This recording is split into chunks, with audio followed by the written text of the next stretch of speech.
Excusez-moi, on vous a mal entendu. Donc ce que vous avez vu de départ, ça a complètement... Qu'est-ce qu'il y a eu comme dommage contre le rempart, quoi? Ça a carrément percé les pierres, là, donc ça a carrément cassé le mur, en fait. Et puis le trou allait jusque là, en fait. C'est impressionnant. Impressionnant. Là, moi je suis né ici, on n'a pas eu pendant des décennies de problèmes, et puis là maintenant, la mer n'arrête pas la mer a dû monter, puisque ça n'arrête pas de taper contre le remblai.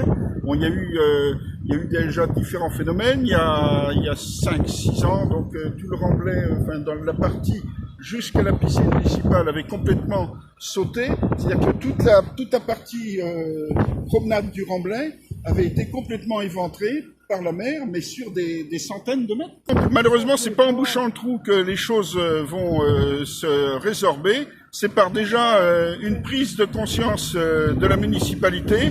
Actuellement, le Conseil d'État vient de rétablir le plan de protection du littoral.